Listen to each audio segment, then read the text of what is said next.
Mm.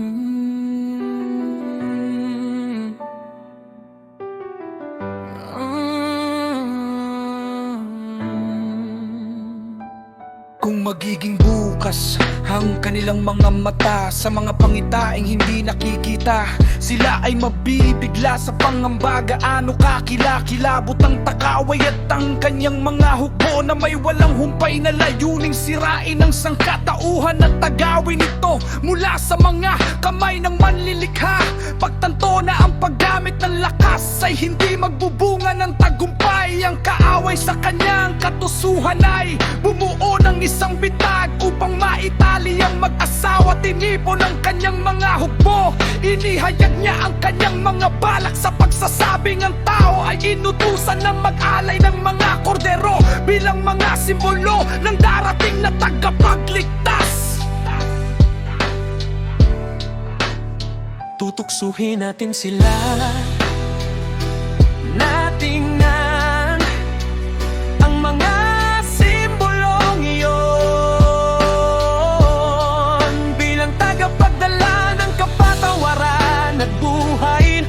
Unti-unting ipapalimot sa kanila ang katotohanan ng handog na ipinangako ng Yahweh. Ito'y isang mabagal na proseso, ngunit tiyak na magtatagumpay ang manlilikha sa pag-alam sa panganib ng bitag na iyon ay nalungkot sapagkat ng tanawin niya ang hinaharap. Nakita niya ang napakarami sa kanyang mga anak na maililigaw mula sa landas ng kaligtasan. Gaano karami ang mahuhumaling sa mga simbolo at iisiping may kabanalan ng mga ito. Ang Yahweh, alahaya sa kanyang pagmamahal at pag-aaruga ay hindi sila pababayaan ng walang kaalaman sa banta sa kanila. Alam niya kung gaano kamahal ni na Adan at ng kanyang asawa ang mga korderong iyon na sa pag-alay sa altar ay nagbibigay sa kanila ng liwanag at init. Madali silang maituturo na makita ang mga ito bilang pinagmumulan ng buhay at liwanag. At pagsimulang sabahin ng mga ito, maraming linggo ang lumipas na dala-dala ang mga gabing puno ng hapis at sakripisyo na sinundan ng mga araw ng pag-asa at pangungulila sa mapagmahal na Ama. Na matapos mangako at punasan, ang kanilang mga luha ay naglaho na sa kanilang paningin. Bawat araw na lumilipas ay nagdadala sa mag-asawa ng bagong pabigat ng pangungulila. Nagtutulak sa kanila na magtanong sa bakit takip silim. Kailan kaya nating muli na mahagkan ang kanyang mukha? Kailan kaya tayo muling yayakapin sa kanyang mga bisig at lalakad sa liwanag ng kanyang pag-ibig? Gaano kasidhi ang kanilang pangungulila sa mga gabing iyon sa Eden. Nang sila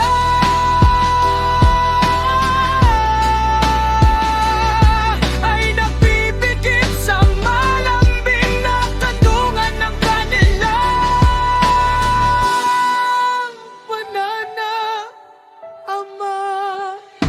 Isang linggo na naman ng paggawa at mga aral lang magwawakas. Ang paglubog ng araw ay nagbabalita ng isa na namang gabing puno ng panghihinayang at ng dugo ng isang inosenteng hayop na dadanak sa altar. Ang tahimik na mag-asawa ay malayo sa pag-aakalang sa gabing iyon ang masakit na hagupit na laging sinusundan ng apoy ang magbubunyag sa kanila ng pinagbalang mukha ng Ama. Nanginginig ang mga kamay, itinaas ni Adan ang korderong pipi ay walang pagtutol ng ilagay sa altar. Dumaloy ang mga luha sa kanyang mukha sa pag-iisip na isa na namang inosenteng hayop ang lulubog sa kinasusuklamang kadiliman ng kamatayan upang magsilang ng liwanag sa pamamagitan ng kanyang dugo.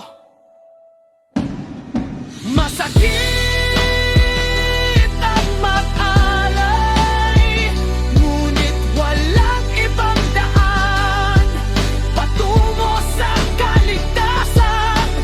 Tanging sa pamamagitan ng nabuhos na dugo ng kordero sila mabubuhay upang masdan sa hinaharap ang mukha ng Ama sa isang masikap at masakit na takil.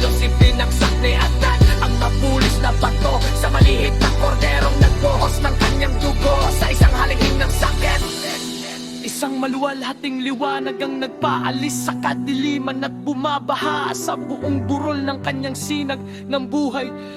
Sa pamamagitan ng mga luha, nasilayan ng mag-asawa ang manlilikha sa apoy ng altar. Sa isang kilos ng pag-ibig, binuksan ni Hawa, alahaya ang kanyang mga lusa.